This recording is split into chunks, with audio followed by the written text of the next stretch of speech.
Alrighty, here we go. Welcome to episode number 27 of the Soul Rollers podcast. My name is Jackson Gage, and I'm here with my co-host, William Dennis, aka Turner Smiles. And we're here to talk about, jiu-jitsu life and self-mastery, as we've been doing every week. And this is what we do. Hope you're getting something out of it. And, shout out to everybody who's listening, who shares our posts, who hits us up. I can't think. Oh, I know Steve, who was on episode, I don't know, maybe 18 or something. Steve, I've had a couple people tell me that they found out about the podcast through Steve, like when I wasn't there or whatever. So I appreciate that. Word of mouth is huge. So if you're telling people about what we're doing, we appreciate it. And we find out that it's you, we appreciate you. So thank you, Steve, for that. And thank you for listening every freaking week and knowing what we talk about, Steve, and everybody else who listens. So yeah. Other than that, I got a lot of topics to talk about today. I'm sure you do too. So I don't know if there's anything you want to touch on immediately, but let me real quick. I just want to throw this out there and we can get more into it later, but just a fucking in advance, a warning in advance. If you listen to this podcast, when I produce it, there's an E under the lettering of Soul Rollers, and that E stands for explicit.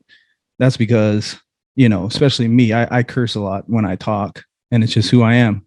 And, we're all the journey here is authenticity. And, when we're not living an authentic life, the life that we create becomes an unhappy one. So, just ahead of time, we curse on here. So if you don't like cursing, my apologies. This is not a religious podcast, or this is a Soul Rollers Jiu-Jitsu podcast, and this is who we are. I'm not William. William's not me.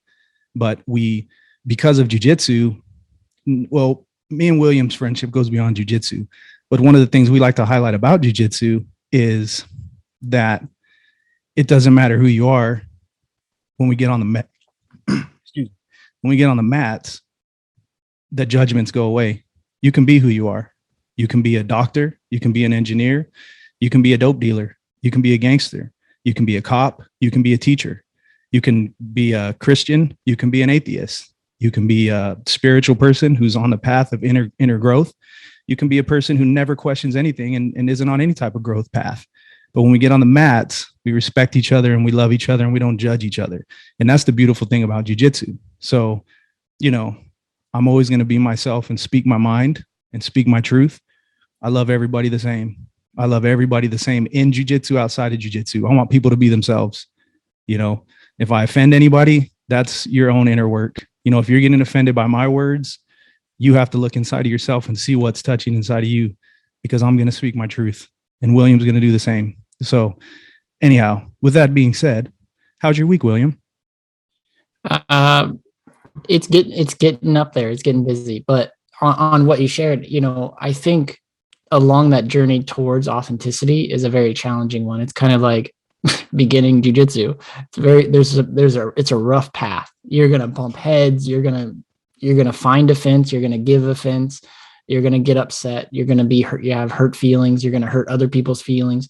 And we're all kind of bumping. And one thing with mental health is something I say all the time in coaching is it's called bumping into yourself. Like, you realize how conditioned you've been most of your life when you grew up in a certain state. And then now you're out of that setting and you're in your own life. You're an adult and you're living your life the way you want to.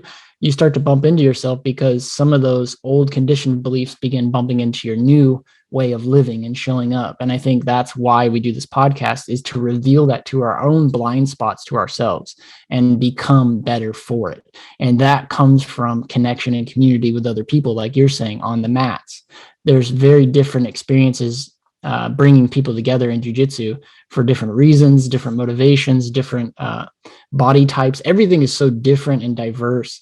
And that's where we find true connection and growth through difference, through contrast, through novelty. That's where you really grow in life. And I think that's a blessing of what we're trying to create in this community of listeners. And Jeffrey, he's a white belt. I just rolled with him yesterday. Really great guy, young guy, athletic. He's going to be fantastic at jiu-jitsu. Just watching him grow it's exciting. And he was mentioning listening to the podcast. So I just want to shout out to him. Jeffrey, appreciate him listening. Right on, Jeffrey. Thanks for listening, man. We love you, bro. Guy. Really nice guy, always positive, pushing himself, always wants to learn more. Really fun to roll with people like that. And it's fun to interact with people like that in life. So if you're offended, I want you to know that that's part of the path towards growth, is you're going to be offended. When I first met Jackson, like I was so like against everything he said, because I had just never experienced even the things he was saying. I'm like, I don't even know if that's possible, man. Like I just never even considered some of the things he was telling me about life. And so me and Jackson were on two different paths, if you really think about it, even though we were both cops together. And thankfully we had law enforcement to kind of connect us. That wasn't the path we stayed on together. We both retired and went a different direction in our lives, but that was a common denominator that brought us together. And that is something I want to highlight with jiu-jitsu, is the fact that we're all coming together through jiu-jitsu should highlight our differences and use those differences to grow both of us. Like I can learn something from you, you can learn something from me. We're in this equally. Like we give different resistance when we roll. All that stuff is valuable. And if it's perceived offense immediately, there's something that needs to be understood inside you, because there's no ill will coming from either one of us. And how we express ourselves can always be improved and done better and worked on. And that's something we do every day. And that's why we're doing this podcast, is to get better every single day of our lives. And that's the journey we've been on for a long time. And that's where, if there is offense or if there's hurt feelings, it never comes from a malicious place. And it's something that we can both grow from. And you as a community, like reaching out to us and sharing that, it makes us better. But you also have to be willing to get better with us, right? Just like on the mats, we have to go through the struggles together, not separate. Yes. And I think that's what I wanted to highlight with that, because it's to me, it's exciting and motivating, and it means I'm on the right path. Because if it's just quiet and there's no resistance, you're probably just molding through this comfortable path that you've been on 1,000 times. But once you start bumping into yourself, you start bumping into others' hurts and maybe dislikes and preferences, then you guys start to realize, like, oh, wait a minute, now I'm at my edge. And that's something I want to talk about on the podcast too, is finding that edge and living into that consistently, instead of just sticking with what works and easily works all the time. But that's my 2 cents and my big rant on, differences. And that was excellent. And a couple of things that popped up. Number one is if we allow something that's so surface level as words to stop us from taking in a powerful message, then we have to question what our priorities are in life. You know what I mean? Because you and I are doing this podcast because we've been through a lot of turmoil and darkness in our life. And we've gotten to a point where I can say I can stand up as a lighthouse and be a lighthouse for anybody in the dark. That's why I'm doing this. I'm doing this to share 30 years of personal growth within myself, struggles, battles, demons. Anything you see me put out, it's to try to inspire somebody around me to be better. So we've been blessed with this thing we love, jiu-jitsu. And you and I, Soul Rollers podcast, we're taking this jiu-jitsu community, just like you said, me and you connected through being cops. We never would have connected. Me and you never would have connected as friends, just because of our differences and our prejudgments and our preconceived notions of who we were. We wouldn't have hung out, but we were sitting together in a room and driving around in a car every day, and so we were able to connect and share completely different worldviews and influence each other in a positive way, and that's the same thing we're doing with jiu-jitsu. We're taking this tool that gives us this, multicultural, just like melting pot of different people. And we're able to implant this message that we think is very powerful into that. And everything that I produce, everything that I put out is with the hopes to inspire somebody to liberate their lives, to live a successful life, to live a prosperous life, and I say it from my heart. So I'm always authentic, That's the way I was raised. We curse, man. You know, I speak my mind, I speak my truth. And that is, you don't see it that much these days, right? Because everybody's worried about what someone else is going to think. But if I find myself bothered by what someone else says, I have to look within myself, because, you know, nothing outside of me can change who I am. And I'm not going to, if someone bothers me with what they say, I'm not going to tell that person, hey, change the way you see the world, change the way you interact, and change the way you put your message out so it'll suit my perception of the world. That would be selfish and egotistical. What I would say is, I'm glad you're putting a message out. I'm glad you're being yourself. That's God's work. Keep doing it. Shine your light, encouragement, you know, and everything we do here is, to anyone who wants to listen to this, our full attention, energy, mindset, everything we're doing is to see the people around us succeed and live happy lives, man. You know, so again, if anyone is offended, which I don't think most of these listeners are offended, you know, but well, here's another thing to think about too. And I forgot one of the points I wanted to say, but I had a good one. Another thing I wanted to say about it is, and I've said it before, is there's what, 750 billion or 800 billion, 8 billion. How many people? 700 on the earth. Is it 8 billion? 8 billion. 750 or seven. I don't know, but give 750 billion here, 8 billion, whatever the fuck it is. Every single one of those people on this earth perceive life differently. And so if we go about life trying to please billions of fucking people's perceptions of who we are, we're just going to turn into a pile of darkness and unhappiness. You can't live your life to please the people around you. And a lot of people do it, especially nowadays. You know, nowadays, so many people live these lives to portray something to the world or to make the people around them happy, you know. But the true freedom of life and the true power, man, and, you know, is when you can completely be yourself, void of the fucking opinions of other people. You know, what's that quote? I think I've said it before. The thoughts of others are prisons. The eyes of others are prisons. Their thoughts are cage, you know? So the journey for us is to step into who we are and be ourselves completely, do the things we love, you know, let go of break through our domestication that we've been through our whole life, these ways that tell us how we should live, how we should talk, how we should react to other people's words, you know, and, you know, live a happy life. And I think that, for me, for a long time, it's something you got to work on, man. You got to just let go of what other people are thinking. But at the same time, you have to let go of your judgment, you know, like judgment judgment will take you down if you're trying to control the way other people present themselves to the world. You know, let's just love each other. I love everybody, man. You know, I got love for everybody. When you can really dig into letting people be themselves around you and look into, and don't judge people on who the fuck they are. Like me and you wouldn't have been friends if it wasn't for cops, you know, growing up in a really diverse area, you get to be, you know, maybe that helped. But when you sit down with people who are different than you, let them be themselves and see what their heart is. Look at their heart. When I was in Hawaii, I learned that big time, you know, like in Hawaii, I was from the mainland, but I was accepted by I became really good friends with a lot of locals because we see your heart, dude. You have a big heart, you know, and that's all it is. And that's a human connection. Does the person across from you have good intentions and a big heart, you know, and not, are they saying fuck? Are they saying shit? You know, how low level is that?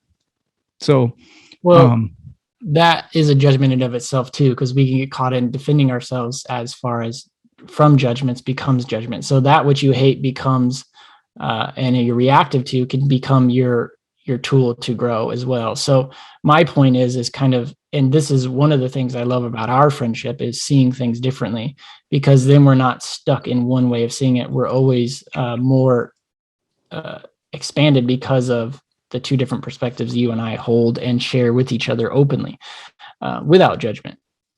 And exactly. For me, it's like, what's the other side of that? Because from being so domesticated and kind of, you know, stuck in a box as far as being a cop and all that stuff goes, coming, like I said, bumping into myself, growing back to authenticity and self-expression was a bumpy journey. I was very aggressive at times with my communication or my point of view, and I could offend and kind of overpower a conversation. even interrupting a lot when I was very excitable. I probably still have that tendency at times, but even like hanging out with you a lot, you're like, hey, you interrupted me, like, this, that. It's, can I really be authentic, which means showing my full self, my faults and my flaws, and take the feedback that you give me and the feedback I get from training partners that I roll with in jiu-jitsu and grow from it, knowing that it's coming from, a good place inside their heart when they give the feedback. If you're just judging to be a troll, that's one thing, right? Like people that just, oh, you're fat, your shirt sucks, I don't like your hair. That it's just meaningless, jargon. It's nothing. But if it's like, hey, I noticed this, like when you said this, it made me feel this way. And I was thinking, do you have a perspective of this part of that? Or have you ever thought about this? That's feedback that helps us grow. So I understand, like, yeah, we don't want to be judged. No one does. We're rejected or perceived in a way that we might be looking down on another or not loving as I know you to be. One of the really good experiences I had with you is we were walking in River Park one time. We used to go to those, what are those things called where the vegetables are out and they're selling vegetables and all that? Farmer's market. The farmer's market. We were there one time. I think it was during a farmer's market. We had the kids there and we're all hanging out. We're walking and someone walked up to you about your necklace. I think it's the one you're wearing now. It had a cross on it. It had a cross. Yeah. And beads. Yeah. And he's like, hey, what's that? It was really strange because the guy walked up, what's that cross mean to you or something like that, right? Do you remember that? I remember. I don't know what I said, but I remember the guy coming up. No, I definitely remember what you said. You're like, hey, man, this just is a symbol of love. Religion for me is love. God means love. And it kind of caught the guy off because he wanted to go into, like, I can tell he wanted to go into a deep historical documentation of what the cross symbols or something. He was wanting to be religious about it. And I believe, religion for me is an act of love. It's how you're showing up. It's how you're putting yourself out there. Whether it's in the confines of Christianity or baptism or any other religion that you want to look at or put it into, that's your preference. That's your choice as a person. But to me, the basis of it, the basics of it is love. And that is an action. That's something that is put out. That's an energy that's portrayed into the world. And I feel like that's present in jiu-jitsu as well. There's an act of kindness when you go into the deep waters of exhaustion and training like you do, and to be there and hold that space for each other and push each other to those edges. I think that's an act of love. So love can be shown in many different forms and fashions, and feedback and, criticism even, having a wife now, it's like, man, she's very aware of very many of my faults because she's present to them much more now than anyone else is, right? Next to you, if we live closer, you'd probably see me even more. But so it's okay to see shortcomings in others as long as the feedback is coming from a very loving space, which I believe is the human religion is love, and that's a personal preference. And I don't want to get into religion in that term, but I don't know. Like I said, this rant, I just want to be all encompassing on feedback, judgment, low level focus, whatever, because I've been very low level in my life, especially as a cop.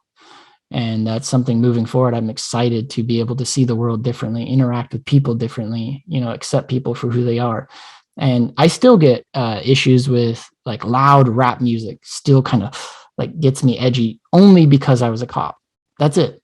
Like my wife likes that kind of music when she goes to the gym and stuff, but it makes me edgy. Not because I'm against that kind of music or anything. It's just my experiences as a police officer. Most of the time when I pulled someone over, that's the music they had playing. And if I got in fights, that was what was playing in the background. And that causes that reaction. It's not because of, and that could be looked at a low level judgment, right? Of rap music. I don't have a judgment of rap music, Same thing with just different people, like jiu-jitsu is the sacred ground of connection and where differences can actually be magnified and brought together. And that's what I want this podcast to be, is a sacred ground where we can connect, we can share feedback, we can stretch the perspective, stretch the conversation to very far extremes, as long as it's coming from a place of connection and knowing that we love each other and we're here to be better. Yeah. Yeah, man. Dude, that story was dope. I forgot about that, man. So that made my day. That's pretty powerful shit, man. I like that. That's good. The guy who answered that question, that's a pretty dope answer. Um, you know, it is love, man. It's love, bro. So, that's what we're aiming for, and that's what we're aiming back inside of ourselves for, because it's just, to me, I'm not going to go into, I'll say that for the other podcasts, and I'm going to be starting the Jackson Gage Collective here, where we can go into spirituality and shit like that. But I don't want to go too far into that.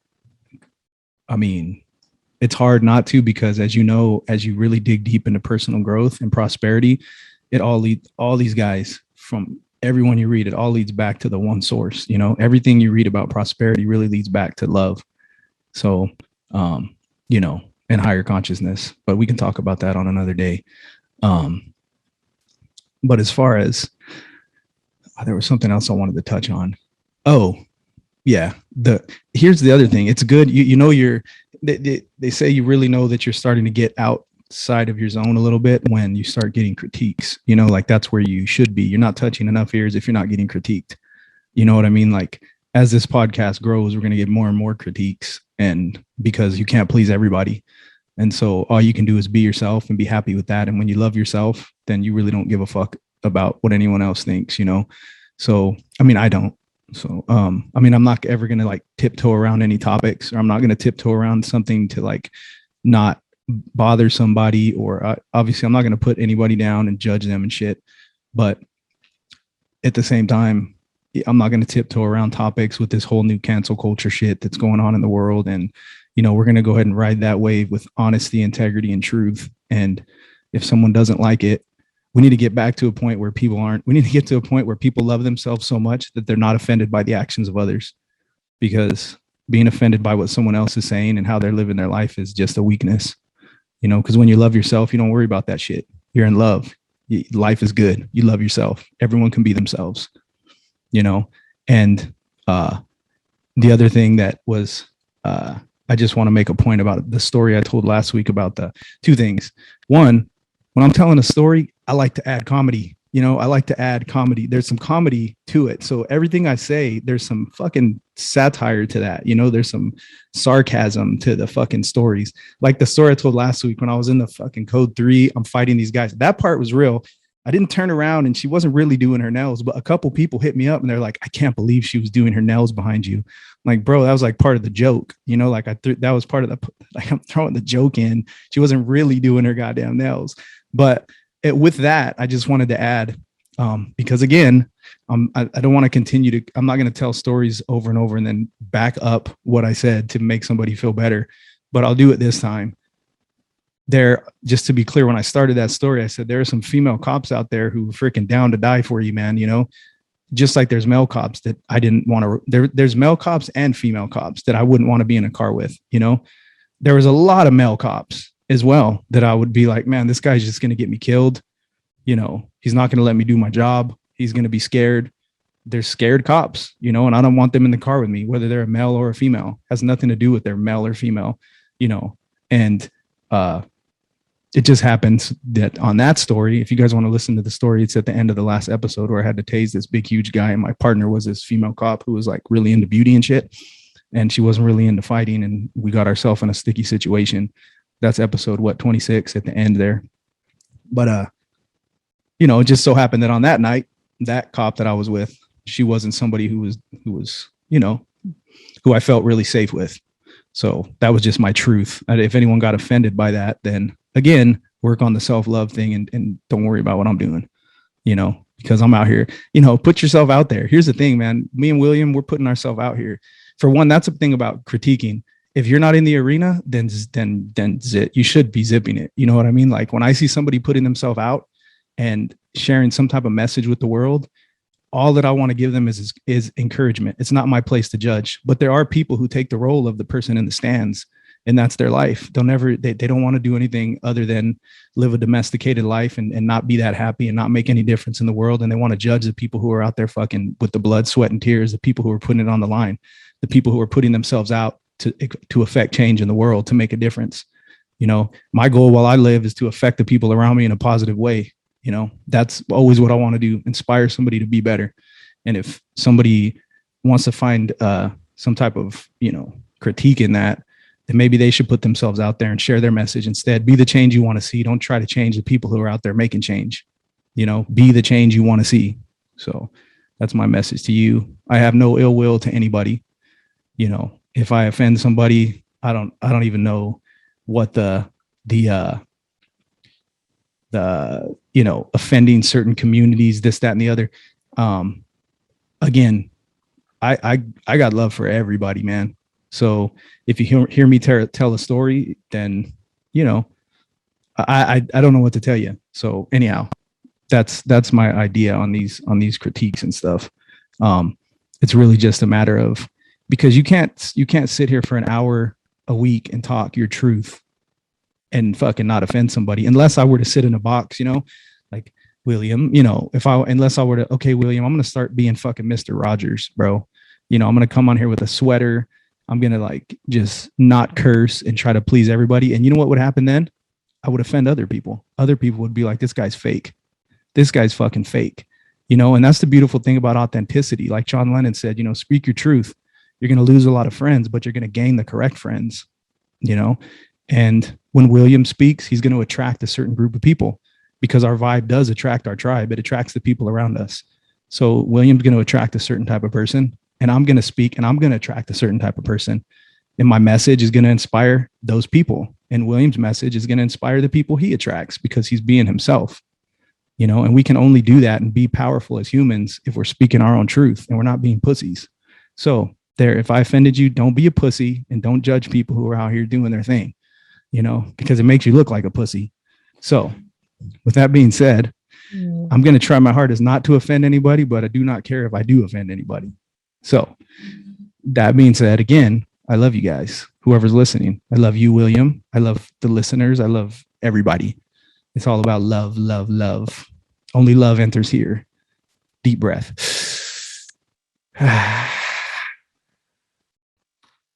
Yeah, like I said, I'm not a dead horse. I've had people reach out about that episode. I thought, the feedback was positive, if you ask me. It's just stretching the narrative. It was expanding the narrative to a broader perspective, which I'm always down for. I love the experiences I had in law enforcement. You have to take that into context with what we're doing, and very few people have that context because they haven't been a cop, thankfully. I don't think it's for everyone. I don't think everyone should be doing it. But it is a very life and death circumstance. And I had, and I hate terms like male and female. It's I think there is a space for, like, my wife is extremely gorgeous, in my opinion. Like, I find her extremely gorgeous and beautiful. And she's also very fierce and strong and independent. And she has the flow of both. Like, she's very fit and strong, and she knows how to be tough, and she also knows how to be graceful and beautiful, like a woman does. And same thing with men. I'm a very sensitive man. Like, I really love talking about feelings and emotions, and like personal development type stuff means a lot to me. And so I don't disown sensitivity in men. I think it's something that is a valuable thing, vulnerability and all those things. So I think men could also be tough. Like, I can also, I've been in circumstances that were life and death where I did some violent things. So I'm not beyond violence either. I'm a full human being, and I think we need to encompass that and understand that. And if you're maliciously harming people, that's very obvious, and you can tell when someone is. I witnessed that in my life and many facets. But the overarching idea is, hey, if you see a chink in my armor, if I'm not as understanding in certain aspects of life because I don't have that experience, I don't know this, please tell me. Through your experience, what do you see? Awesome. And if that's to make us better, like we do on the mats, like, hey, every time you're not getting this underhook, why aren't you grabbing that? Or, oh, hey, why don't you go for the single leg? It's always there. What are you doing? Certain guys I roll with that are wrestlers are great at that. They're like, hey, why aren't you grabbing that? That leg is there. I'm like, holy crap, I didn't even notice that. My brain didn't even see it. And that's why, you know, a lot we're working on right now is like coaches teaching us the concepts. Like, look, this is the concept, the overarching concept of this movement. This is why we do it, because now these positions are available to you. And I'm like, holy crap. You like, most of the time in my, you know, mindset is very white beltish, where I just get, okay, I'm going to pass with a knee cut, like knee slice pass. And that's all I'm going to do. And I'm like, rah, like forcing forward. And there may be different passes, or maybe I can reset. I can step back and I can start over. My brain just won't go there because I understand the concept of passing. It's like, look, address the issue. If they get hooks or they're doing something, step back, reset, address, and then start again. Maybe a different pass is available now. Why are you still stuck on the same one? And I think that's how we get caught up as humans, is we only know one way, right? I only knew a certain way, dietary options, as far as very low level understanding of nutrition when I met you. And I think one drink that I was drinking had like 87 grams of sugar. And you're like, oh, I eat 15 grams of sugar a day. And I'm like, bro, this little tiny drink I'm drinking has more than that. What are you talking about? I just didn't, you know, when you know better, you do better. And so us connecting on this podcast, or us connecting in jiu-jitsu, us connecting in law enforcement, it's always, that's a path of self-expression. That's a path of expressing your passions and your experiences in life to connect with others and broaden their perspectives, broaden their experience of life. And that's why we're all connected. That's why we're all in this together. And that's why when you get into a group of people that are the ones that are in jiu-jitsu, they're pushing themselves, right? That's why I love like what, because I got to bring up D. We haven't brought D up yet. Oh, so the music. That's what I love about that Locus lifestyle brand they're building. It's amazing. You know, it really encompasses that, like that mentality of like, okay, like push in combat, push ourselves to their edge, you know, with family, like that's our foundation. We want to build off of this, and we push ourselves to their edge in combat so that we can show up more with more strength in our family life and honor that, you know. And same thing with nature is like the strength, the natural, like you don't need to like defend the strength of nature. It's like, you know, it's not like you need to like really it's just obvious, right? It's just, so there's aspects of like these brands and how people are putting themselves out and why they're doing it. And when you find a brand and a business, you know, like think like the guests we're going to have on soon, right? Like we find brands we connect to, a lot of it through jiu-jitsu. There's a very wholesome reason they're stepping into these endeavors. This podcast is a very wholesome thought. It's a very wholesome concept that we're trying to create into the world, but we're also doing it as flawed human beings, because that's who we are as humans. That's the human experience in and of itself. These great ideas and concepts that we're able to, you know, create through our minds and creativity and artistic abilities. Some are different, but the expression of that is the thing to be honored and revered. The flawedness is the thing to have compassion for. We're all flawed in these endeavors. And so if you're seeing something that isn't up to par in your opinion, hop on here and help us grow it, right? Like that's the willingness. If you're going to critique me, like my coach has never approached me. Professor, he's never come up to me and like, you just suck at this. Get out. Like, he's always like, hey, would you want to, do you want my advice? Do you want me to show you this?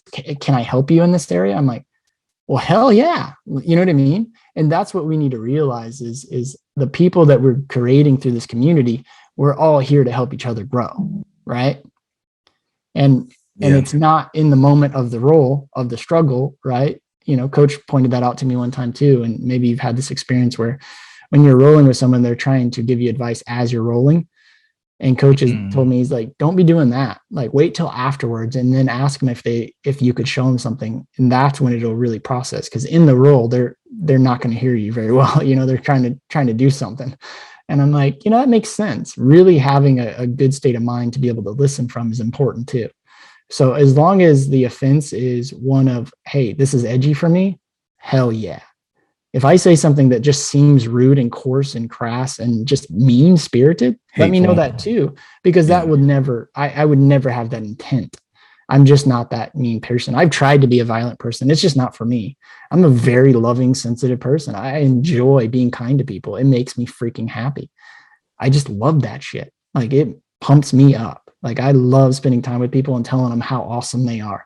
Like my kids walk around yelling, "You're amazing, you're awesome, I love you, you're adorable." Like they just yell nice things all the time because that's just that's funny. Yeah, my little one, she was brushing her hair and she was telling herself, "You're adorable," in the mirror. That's good, man. Hell yeah. Like that's powerful. The kind of person I want my kids to be, right? And that's who we're trying to show up as. And if you have something to add to this conversation, please let us know. Please come on here as a guest. We'd love to have you. It's exciting what we're creating and what we're getting to interact with. So I just feel like the podcast is like a big rant from one rant to another. No, this is a good one. This is good. This is good because we're taking it deeper than just talking about like the normal stuff. So those that are listening can get to know us better because that's what this is about. Like get to know us. Like William said, if you have something that you want to share or, you have a question, come on here and talk about it. Get to know the people that you're listening to, get to know the people around you and don't judge them, don't judge them based on who they are, just get to know those people, sit and see who they are. We're in the end, we're just human beings, man. In the end of I was watching something the other day. Alan Watts was talking and he was like, if some life form came to the earth and hovered above and looked at these humans, they wouldn't see religion, they wouldn't see race, they wouldn't see color, they wouldn't see sexual preference. All they would see is these humans. They wouldn't even be able to tell us apart from each other. It's just like when we look at ants, but we have these fucking ego, like these things that we place on ourselves, these labels that we place on ourselves, whether it's religion, race, whatever that is, it keeps us separated. Like Morgan Freeman says, he says, this is one of my favorite quotes. Morgan Freeman says, if you want to end racism, stop talking about it, and that goes with all this division, country lines, borders. That's all man-made, separating us by culture, separating us by who we want to make love to, like none of that matters.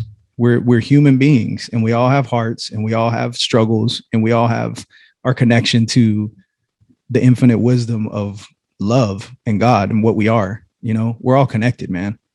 So in the end, it's just about going back within ourselves and finding our truth, and if we have the courage to share that truth as we move along to help the other people realize that unity and love is the key to humanity moving forward, not separation. And if you pay close attention, this system is set up so that we stay separated, and so. Well, I think there's a lot of like instinctual fear around that stuff. Like, man, if we're not pointing out all the drama, what else is there going to be to talk about? Yeah. And that's what I love about coaching is when you get into a very private conversation, one-on-one conversation with someone, and you really ask them deeper questions, some really amazing stuff starts coming up. They start realizing some of the inner stuff that's going on inside them. There's some amazing stuff in there. There's some very generous, loving, compassionate, kind people that is underneath all the turmoil and the stress and the constant state of one negative event to the next that you come across on, social media or something. And we can disconnect from that. We can let go of the instinctual need to see drama, and we can become, which why I call the mat sacred grounds is because all that stuff doesn't penetrate there. Like it's gone. Like I was stressed out yesterday having a hard morning and I went and trained and it was my sacred ground. Like I didn't have the disconnection. I didn't have the worries and the fears and the overwhelm of my emotions there. I got to experience peace and presence and got to grow and I got to learn and I got to connect with people that I really care about. Yeah. There's a sacredness to that. There's a blessing to that. And that's where we're all trying to go. And I think these times, maybe the most separated times or the dark times that you could perceive right now, could also be on the other side of the coin, something that's guiding us to a deeper connection and one of the greatest times to be alive, I think. So I'm honored to be alive right now. I think there's a lot of, growth that's happening, a lot of change, consciousness, a lot of change is happening in the midst of some challenges that we're all facing. Yeah, I agree, man. Consciousness is rising big time from where it was. And it's because of our interconnectedness here on the planet, So, you got a guy in a corner of a, small town in Missouri who 50 years ago, his life was that corner of that small town in Missouri, and all he knew is what was around him. And now over the years, that same guy has connected with a yogi in Bali and listened to how he's raised his consciousness, or he's connected with some guy doing jujitsu in Los Angeles, and he started training jujitsu and his life changed, and he's around other people. And so we've slowly connected, we're already connected energetically. Humans are completely connected. We're just part of this earth, man. We're part of this living life force flying through space. But now people are so connected that you can choose to look at all the negativity in the world and you'll see all the negativity, or you can realize that consciousness is rising and good will prevail, because God is good. The universe is good. God is love. This universe is always moving toward the better. Like life is always, always, always evolving toward the better. So things are getting better and humanity is stepping into our power. And again, part of that is, unity, non-judgment, self-love, letting go of the need to control things, working on yourself. Like you said, nowadays, it's okay to be a man. A lot of the power in being a man is to be okay with your feminine feelings, like being able to talk about self-love like we do every single day, being able to dig into yourself. We still see a lot of the masculine in our society being pressed down right now, but I think it's all coming back together. And as long as we focus on the good, you'll see the good. If you focus on the good in your life, the good will present itself. Yeah, that's a challenge, because it's like, when is like aggression negative and when is it positive? Same thing in jiu-jitsu, right? Like you roll with some people and they're more aggressive. There's one guy I roll with, man, it's like he's going to squeeze my head off. Like, geez, man. But it's very powerful to feel that and experience it as someone who's trying to better my jiu-jitsu and use it to negate that, his ability to do that to me, right? It's a self-defense tool. It's something that I can be confident in, that if I have a bigger person attacking me, I know how to defend myself accurately and efficiently, right? And I can nullify his attempts to cause damage to me without even causing damage to him, because I don't want to cause damage to people. I don't want to cause harm unless I have to, right? And so it's really cool to see that at times aggression makes sense. But I think when aggression doesn't make sense is when it's handled without care, right? Like the same guy, like a white belt, like I remember being kind of a spazzy white belt and getting my butt kicked by some blue belts to kind of calm me down. Like, hey, dummy, knock it off, And so when the power of jiu-jitsu can be wielded, recklessly, it could be dangerous. And same thing goes with our ability to communicate our thoughts. Like if it's done recklessly or to, impose on others, maybe you need to get slapped around by someone higher belt than you so that you can be put in your space, right? So there's always like positive and negative judgments of the experience. But like, again, I think that goes back to intent. As a white belt, I wasn't intending to be a spazzy goofball. That's just kind of how I approach things, and why, I was, glad to have certain blue belts kind of put me in my place and guide me. So yeah. Feedback can be that representative as well. It can guide us to grow and become better. So I appreciate any feedback. It means a lot. And the idea of just, understanding our stories, especially from law enforcement, they're not going to be very understood. The context of that is a very violent context that is going to be hard for the general public. And I say that lightly. I'm not acting like I'm better because I was a cop. I wish I didn't see some of the stuff I saw as a cop, honestly. But the truth is that context is never going to be portrayed in the media. Like if you watch action movies, you're not going to understand it. If you watch the news where they show clips of officers fighting someone, you're not going to understand it. Oh yeah. It's context, That's one thing I wanted to get across too is, and this is for the person who's never been a police officer. When we would go to a call and something crazy would go down that night, this is 100% across the board, 100% across the board. We would go to something crazy that night. That story, the way it was portrayed through the media, every time the next day, you're like, that didn't happen. Wait a minute. Look what they're making this look like. Every single time, 100% of the time, something goes down. the media lies about it to make it sensational, to sensationalize it, to make it into a drama scene, because it's a big show, this big simulation we're living in, and it's to it keeps people in fear. It keeps people separated, and it keeps people angry, and look how many people are angry at the cops, and all they're basing it's all based on ignorance. Ignorance is lack of knowledge. It's all based on what you see in the media, and the media lies every time. They cut videos short, not to show you the whole thing. They change it around. They manipulate. And every time I remember, I don't know if you remember that, you're a cop, you're like, bro, you see what they said in the news? That didn't happen. They're completely lying. So that's just something I want to get out there. That's a public service announcement. Yeah. So, and one thing in telling stories about law enforcement, and I do this, and, sometimes I tell my wife stuff and she's like, hey, that doesn't sound like you, like that experience. It doesn't sound like the man I love. And I'm like, I get it. Because sometimes when you share those stories, you get into the emotional state that you felt when you were in that experience, and it can come off very rash and like raw and aggressive. And that's real life though, because in that experience, that is how I felt like.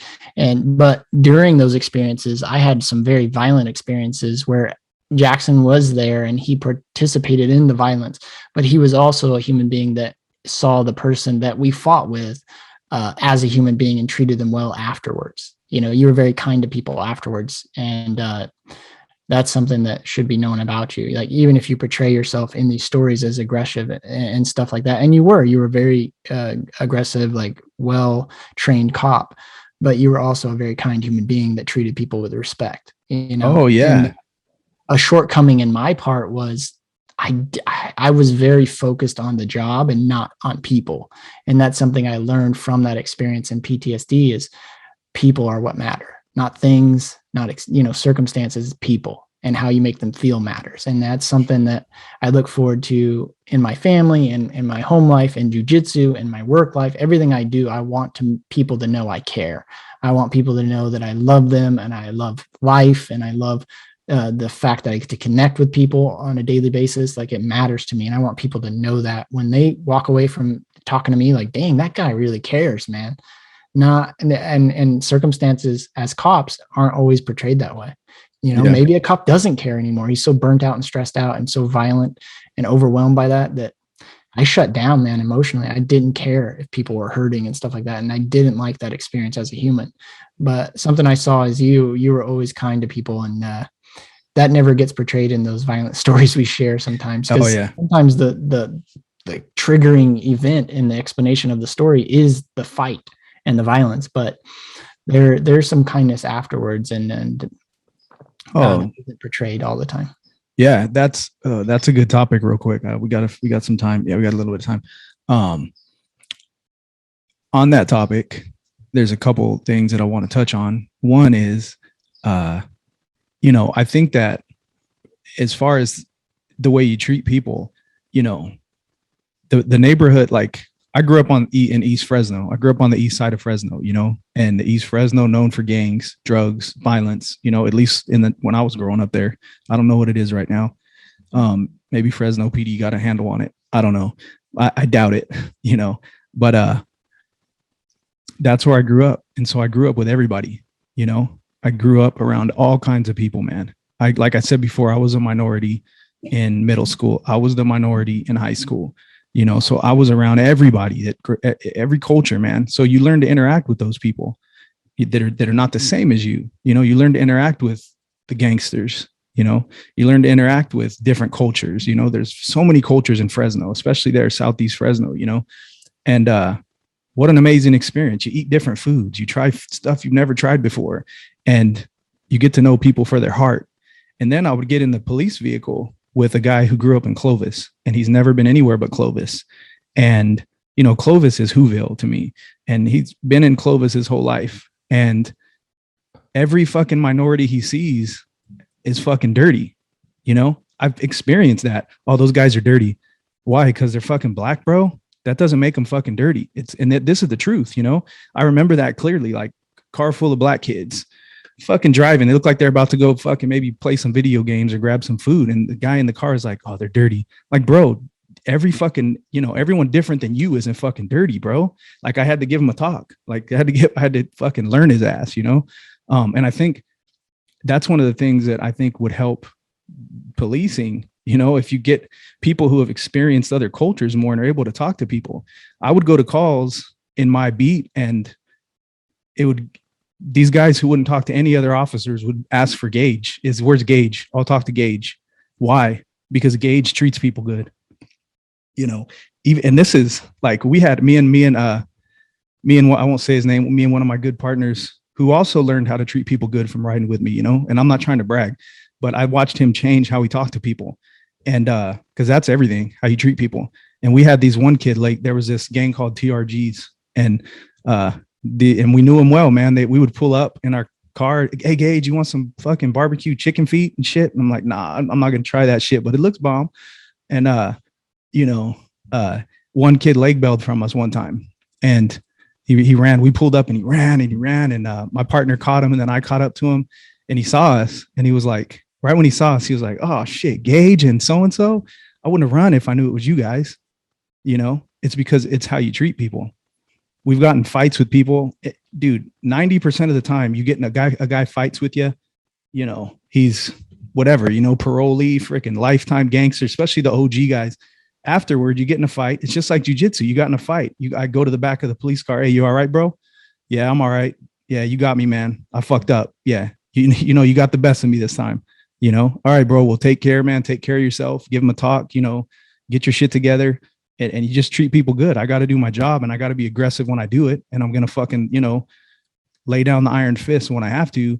But at the end of the day, people are people, and we treat everybody with love, regardless if he just fucking whatever crime he just committed or what struggles he's going through in life, because we don't blame the person for the struggles they're going through. We realize that they've, their life has created who they are, and we don't know their past, and we don't know the shoes they walk in.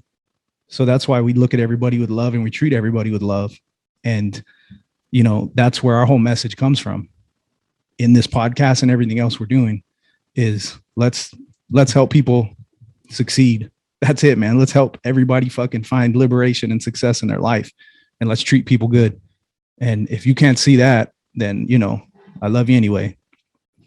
Yeah. And I think that's one of the values of jiu-jitsu is it's that tool that can bring people together that have very diverse backgrounds, like what we're sharing on the entirety of this episode. This is who's coming to jiu-jitsu. This is the value and the experience and the connection that you can have with the guy sitting across from you that you've never talked to. His name is very different from you. He's a different race than you. He maybe has neck tattoos and like, I don't know. I don't have any tattoos. Right. And yet I can connect with people that have a different experience of life than me, and be welcoming and listen and really grow because they came to jiu-jitsu and want to teach me something. It's freaking amazing. And I had that experience as a cop where we were literally in a fight for our lives. Like I was drenched in blood, like both of us, the suspect, me. It was a horrific fight. And I'm telling you, we were all out violence, trying to kill each other until I got those handcuffs on him. And he just laid there, and we were both exhausted, covered in blood. And he just looked at me like, good job, man. You got me. And that was it. It was just like he had tapped, like in a roll, like tap, done. We both stopped immediately. You don't hurt each other afterwards. And I was shocked by that. Like, yeah, you're right. Good job. Like he did his part. I did mine. Very sad that it had to be a violent interaction. But as soon as those handcuffs clicked on him, he went into a new mode. Like he was done. And I was like, all right, bro. Like I respected it that he felt that's what he needed to do for him. And I handled my business the way I needed to handle it for me. And we went our separate ways. He went to the hospital, of course, but, he didn't hold any grudges against me, for that. That's the interaction. And the same thing with on the mats, right? I don't hold any regrets or grudges against anyone on the mats. And I've learned nothing but growth from my interactions. Whether you tap me or not, you teach me something, And I think that's what we're trying to cultivate in this podcast is a communication that draws us to those rougher edges, so that as we, iron sharpens iron kind of thing, our sensitivities as a society become so untouchable at times that creates cancel culture. But when I can connect with someone like you through like what our experiences were, or we can go to jiu-jitsu and connect with people that have a completely different lifestyle than me. And I can just allow their difference to rub against the rough edges that I've developed through my conditioning and my fear. I can start to see like, wait a minute, this is safe. We're rolling together. I can trust this person because they've shown this vulnerability to show up to jiu-jitsu like they do and face their differences and face me with my resistance. And we can grow and become brothers because of that, or sisters, and, you know, whatever, females, males, everyone's included there. It's just a sacred ground. It's a common ground that everyone's welcome. And I think that's why jiu-jitsu is so phenomenal. And that's what we're trying to capture in this podcast is we're just trying to highlight the value that jiu-jitsu has brought into our lives and expand it and give back to that community, because I feel like I owe it so much. You know, I'm always so grateful when I leave, you know, just for my professor making in so many classes available. I can always get a class in. I can always, you know, get back to that centered state. What a blessing, man. And we have, you know, something special with jiu-jitsu, and that's what we're trying to capture here. We're not here to be egotistical or aggressive or overcome someone. Well, I'm a blue belt, you're a white. I don't care about that shit. I could care less. Like the blue belt for me it's just how much time I put in. It's just a representative of the amount of classes I went to and the application of the knowledge that I gained from going. That's it. You go to more classes, or you show up more, or your athletic abilities and, you know, strengths and your unique self could it make you excel quicker than me. You can kick my butt, and I don't care about that. But did you draw out, like, you know, some passion from me and push me to my edge? That's when I appreciate you as a training partner, right?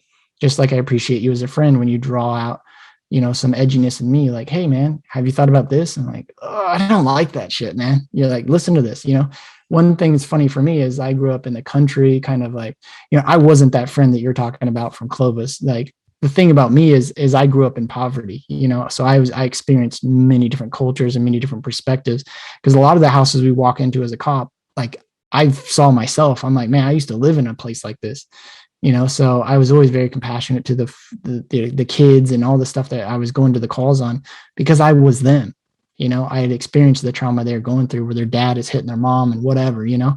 And so I always felt a lot of compassion, you know, and having life experience is super important when you're a cop or you're in a role where you're interacting with people in some of their most devastating moments of life. You know, and same thing with jiu-jitsu. There's some very dark moments when you're getting smashed and getting your butt kicked. It brings out some troubled, like, thoughts. It brings out some fear. It brings out some vulnerable emotions. And it's nice to hold space for each other and go, hey man, I got you on that one, but, you know, you didn't quit. I appreciate that about you. Like, keep pushing, keep going, you know? Yeah. So, yeah. Anything else you want to add before we wrap it? No, I think that was good, man. You know, I think that touched on we touched on a lot of good things today, man. You know, we even mentioned D, and so we didn't forget about that. It's like Where's Waldo or something, you know, like that. It's a streak, you know, in Seinfeld. That, you know how long that show ran. In every episode there was some reference to Superman. Like there was either a shirt, a mention of something in every single episode, you know. And so now we have to mention D in every fucking episode, even if there's 1,000 episodes, somehow we got to mention D. So now, and we'll find ways to like covertly mention D too. Like we'll mention him like where people got to like figure it out. It'll be like a little riddle or a puzzle. Hey, see if you guys can find out where we mentioned D this episode, you know? You know, so, the bad thing about jiu-jitsu is you start to make so many friends. It's like, now that I have a podcast, I'm gonna have to start writing down names and like a list, because I have so many friends from jiu-jitsu now. I got to start mentioning, you know? Yeah, true. Like, dang, man. But that's what I'm hoping to get all of them on as guests, because like I said, there's just so many fantastic people you meet in jiu-jitsu. I'm excited to get them on as guests. Even I talked to Irving too, so we're trying to get him on. You know, there's some other guys I would like to just approach them and ask them to come on, just because they're phenomenal people. And I think it would be really cool to have them share their experience too. So this is an open platform, very raw, explicit, you know, podcast where I just want to capture how freaking phenomenal jiu-jitsu is and the people that go to it, and just really capture the value in that. So yeah, that's the goal. Yep, that is the goal. And it is being accomplished. So let's keep it going, man. Just keep it And going. I'm glad Thanks I to got to share that story about love, like that experience at that farmer's market about you too, because Oh, you're one of the most loving, generous people ever. And if that comes out different, it's because it's either misinterpreted or miscommunicated by you. So if you're trying to represent a funny story and add humor, sometimes it doesn't tap into just the loving person you are.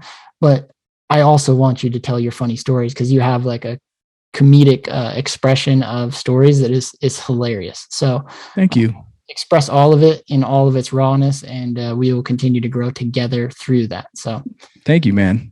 I appreciate that. And thanks for reminding me about that story. That was a good one. That hopefully someone can take that and recycle that when someone asks them a question. You know what I mean? Because that's even in the context of like D, bringing him up again, since you brought him up, he's a Christian, and I think he represents that well. You know, a lot of people view that as judgmental, like, oh, well, Christians are judgmental of others. I've never felt judged around him for a second. Yeah. I've always felt like he's super honest. He's very open, and he lives what he preaches, so to speak, right? If he represents that, it's an action, it's a behavior, it's a being. Like, who are you trying to be? What kind of person do you want to be like? What do you want to stand for? And how does that make you show up in the world? And I think he represents love, whether he wants to label that Christianity or not, or Buddhism or any religion. As long as you're showing up in love, well on you. The titles, yeah, as long as you're showing up in love, you transcend titles and you know, religions and everything, man. That's what we really are. So that should always be the goal. So yeah, man. That was good. Thanks everybody for listening. Our downloads are continuing to increase. You know, we got, I don't know, like 17 or 18 different countries we have listeners in right now. So that's pretty dope. Mainly in the United States, Brazil, and Australia. Those are the 3 top ones, but they're all over, man. Shit. Make sure you're sharing. If you share it, it means the world to us. That's pretty much like you're saying, hey, love what you guys are doing. Keep it up. It's so helpful, so impactful, and it gives us motivation to really give our true hearts in this. And we're trying to bring as much value as possible. So if you're listening, we love you. If you're sharing this with anyone, you tell someone about it. It means the world to us. Rate, review, any action towards pushing us towards, you know, getting this word out. It means the world to us. So appreciate you, man. Yes. Thank you, everybody. So right on. Thanks, William. Right, we'll talk soon, and hope you guys enjoyed this episode. And we have a pretty dope episode next week as well. We have a cool guest on who's building a dope brand. So make sure you tune in to episode 28. And yeah, that's it. Thanks everybody. All right. Love you guys. Love you, man. Yeah. Love you, man. See you later.